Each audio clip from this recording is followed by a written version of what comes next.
Online education से आएगा परिवर्तन। भारत सरकार ने जारी किया है दिशा निर्देशन। बदलते दौर में जहां सब कुछ डिजिटल हो रहा है, वहीं शिक्षा का क्षेत्र भी इससे खासा प्रभावित हुआ है। असल में देखा जाए तो internet, mobile phone, mobile applications, tablet, laptop और अन्य आधुनिक उपकरणों के विकास होने के बाद आज की दुनिया ही डिजिटल हो गई है। भारत में भी शिक्षा प्रणाली का आधुनिकीकरण हो रहा है, जिससे डिजिटलाइजेशन के लिए रास्ता बन गया है। महामारी के काल में विगत 2-3 महीने में छोटे बड़े शैक्षिक संस्थाओं द्वारा इसे बतौर परीक्षण प्रयोग में लाया गया और परिणाम बहुत सकारात्मक रहे। और अब डिजिटल शिक्षा भारत की पारंपरिक शिक्षा प्रणाली में अपनी जगह बना चुकी है। ऑनलाइन शिक्षा के क्षेत्र में बढ़ता हमारा हर कदम घर बैठे शिक्षा प्राप्त करने के अवसर दे रहा है, जो निश्चित रूप से रोजगार के सुगम अवसर उपलब्ध कराने में सहायक होगा। किंतु हमें इन रास्तों पर बहुत सावधानियों और सतर्कता से चलना होगा। स्वयं भारत सरकार ने इसे बड़ी गंभीरता से लिया है और डिजिटल होती इस आधुनिक शिक्षा को विकसित एवं नियंत्रित करने के उद्देश्य से आवश्यक दिशा निर्देश जारी किए हैं। और इसी पर आधारित है हमारी आज की ये वीडियो। तो दोस्तों, शुरू करते हैं आज की हमारी ये वीडियो। ऑनलाइन एजुकेशन से आएगा परिवर्तन, भारत सरकार ने जारी किए हैं दिशा निर्देश।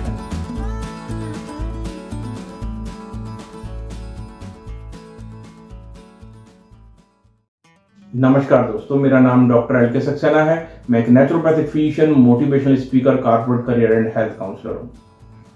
School heads, teachers, educators, students and parents के लिए डिजिटल एजुकेशन पर आधारित आज की करियर काउंसलिंग कार्यशाला यानी वीडियो वर्कशॉप जिला सेवायोजन कार्यालय रामपुर उत्तर प्रदेश के जिला सेवायोजन अधिकारी श्री सुमित मिश्र जी तथा उनके वरिष्ठ सहयोगी वरिष्ठ सहायक श्री मनोज कुमार जी के माध्यम से प्रस्तुत की जा रही है।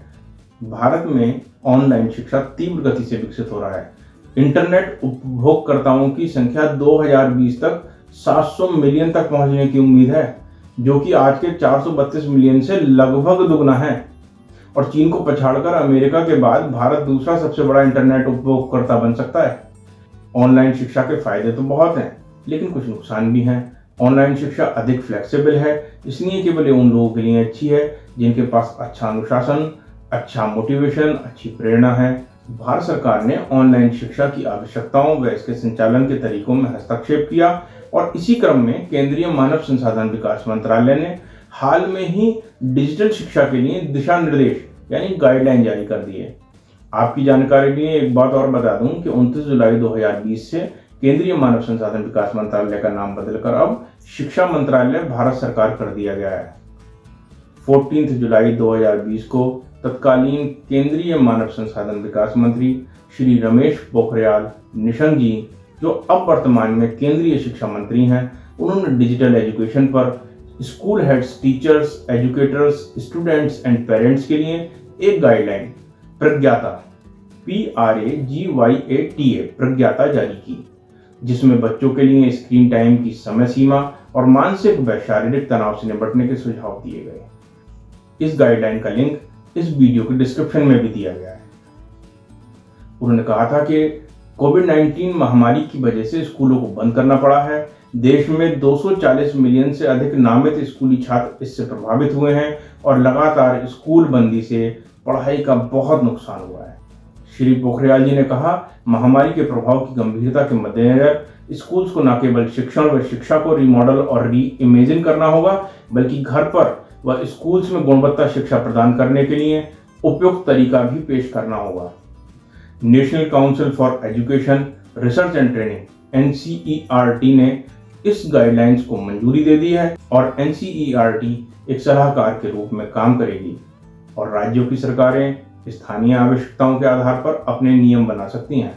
दिशा निर्देशों में ऑनलाइन व डिजिटल शिक्षा के 8 चरण हैं, जो इसके नाम से शो हो रहा है। Pragyata PRAGYATA, P for plan, plan मतलब योजना, R फॉर रिव्यू, रिव्यू का मतलब समीक्षा, A फॉर अरेंज, अरेंज का मतलब व्यवस्था, G फॉर गाइड, गाइड का मतलब मार्गदर्शन, क्योंकि किसी भी निर्देशन में गाइडेंस की निश्चित आवश्यकता होती है।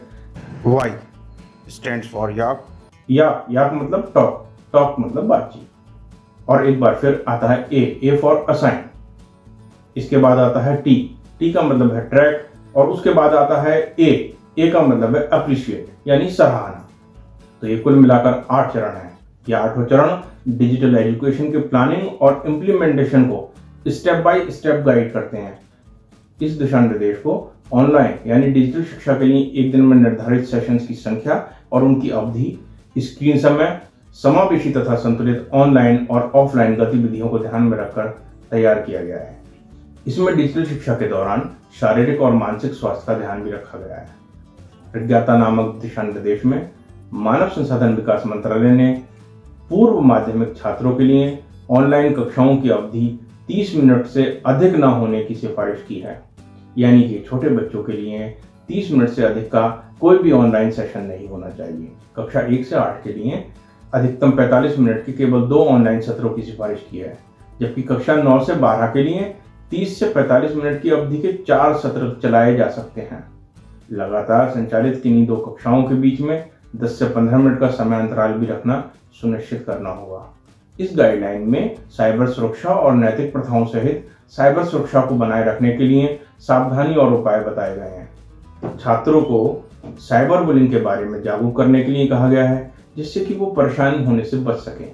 साइबर सुरक्षा के लिए छात्र, शिक्षक और माता पिता को क्या करना चाहिए यानी डूज और क्या नहीं करना चाहिए यानी डोंट्स जैसे उपाय सुझाए गए हैं।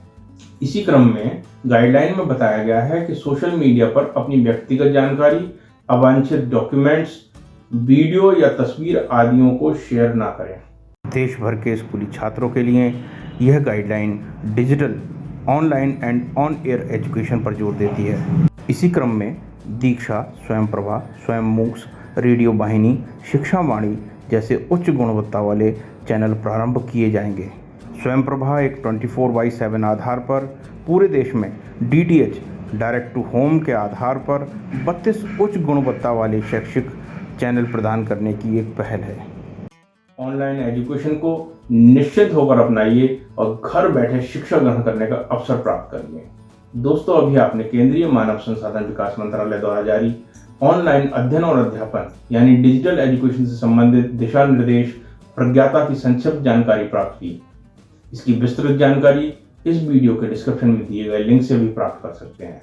हमारा आगामी एपिसोड ऑनलाइन एजुकेशन से संबंधित कौन कौन से प्रचलित सॉफ्टवेयर्स और मोबाइल एप्लीकेशंस हैं तथा उनके प्रयोग करने के तरीकों पर आधारित है। ऑनलाइन यानी डिजिटल शिक्षा पर और भी जानकारी प्राप्त करने के लिए तथा इसी प्रकार की अन्य वीडियो को देखने के लिए आज ही हमारे चैनल आदित्य लैब सॉल्यूशंस को सब्सक्राइब करें। ऊपर लाइन में लगे आई बटन को प्रेस करके भी आप इन वीडियोस को प्राप्त कर सकते हैं। वीडियो पसंद आई हो तो लाइक करें, और जैसा कि मैं हमेशा कहता हूं कि अगर आपको लगे कि हमारा ये वीडियो वास्तव में किसी भी प्रकार से कभी भी किसी के काम आ सकता है तो देश हित में, राष्ट्र प्रेम में, स्वहित से ऊपर उठकर परहित में अपनी सोशल साइट्स पर इन सभी वीडियोस को शेयर करिए। और दोस्तों, बेल आइकन को दबाना ना भूलें, जिससे कि इसी प्रकार की बेहतरीन वीडियो सबसे पहले आप तक पहुंचती रहे। अपने करियर, व्यवसाय या नौकरी से संबंधित सवालों के लिए स्क्रीन पर दिए गए हमारे ईमेल आईडी पर भी आप संपर्क कर सकते हैं। समय देने के लिए बहुत बहुत धन्यवाद। जय हिंद।